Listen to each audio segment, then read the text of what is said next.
Pressure is mounting on the police to unearth the circumstances behind the alleged abduction and murder of Opposition Citizens Coalition for Change (CCC) activist Moreblessing Ali by suspected ZANU-PF members.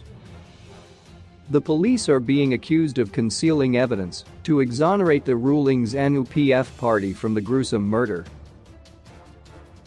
Murdered CCC member Moreblessing Ali, 35, was allegedly abducted in Chitingwizza 2 weeks ago, and her mutilated remains were recovered from a disused well in Manyam on Saturday.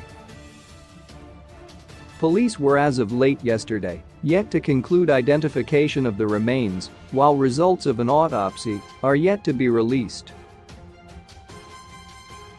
In a statement, police said the body was discovered by Alina Mukandi, 57, who is the mother of the prime suspect Pius Jamba, whose whereabouts remain a mystery. Ali's family lawyer, Job Sikhala, has, however, taken exception to the way the whole saga has unfolded. "We are so inquisitive. How would even lovers who have decided to part ways decide to kill each other in such a brutal way that Ali was killed? The police are trying to give a picture that Pius Jamba and Simbrishcha Sango are not of the same mother. They are just trying to conceal and protect something from the public. Police are doing that for the purpose to extricate ZANU-PF from its involvement, knowing well that Simba is a prominent ZANU-PF terror gang leader in Nyatsam.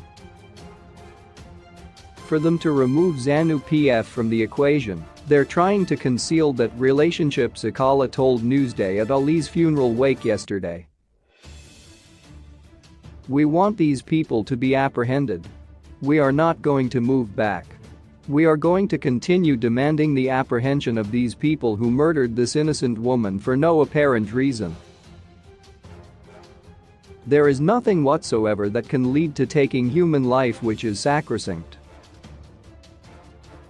We cannot allow this thing to continue. We have had many people who disappeared without a trace."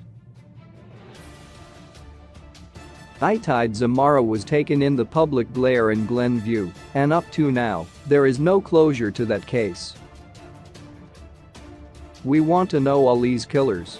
This thing is not going to end well if this doesn't come to conclusion. We will make sure that her spirit won't rest until these people are haunted. All their extended families shall suffer," Sikhala added.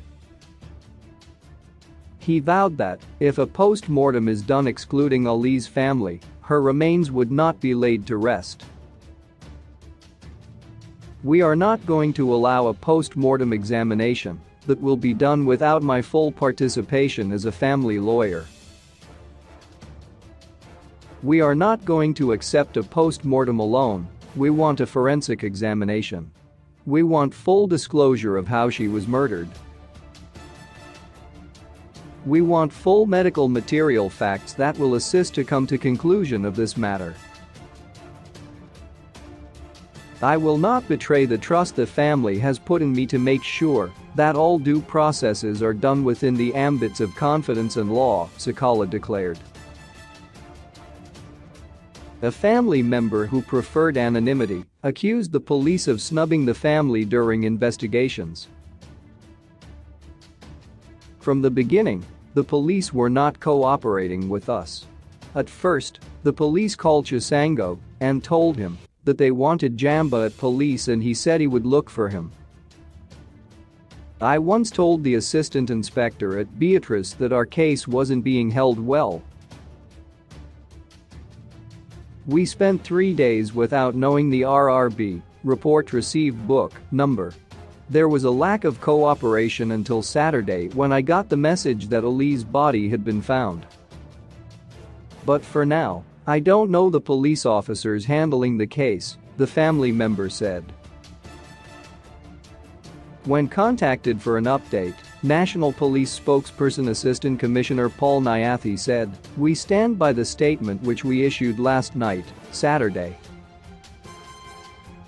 Part of Nyathi's Saturday statement read, "Some are openly inciting violence. The police reiterates that this is a callous and heinous crime, of which all efforts will be made to ensure that suspects are brought to book without fail, politicians should not interfere with criminal investigations and allow the due process of the law to be followed.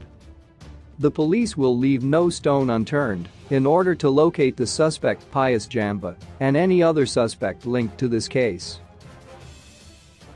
Police will release detailed information soon. ZANU-PF spokesperson Christopher Mtsvangwa and party director for information Tafadzwa Magwati could not be reached for comment yesterday. The ruling party's National Administration Secretary Albert Mpofu refused to comment on the matter.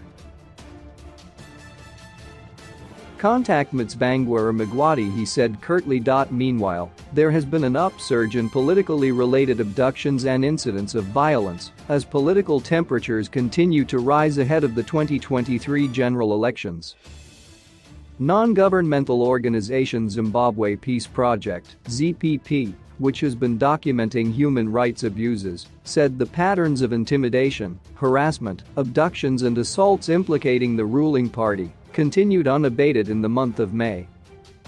The organization recorded cases in which ZANU-PF abused its influence in government to manipulate national processes like the voter registration blitz, the mobile national documentation outreach and food aid distribution.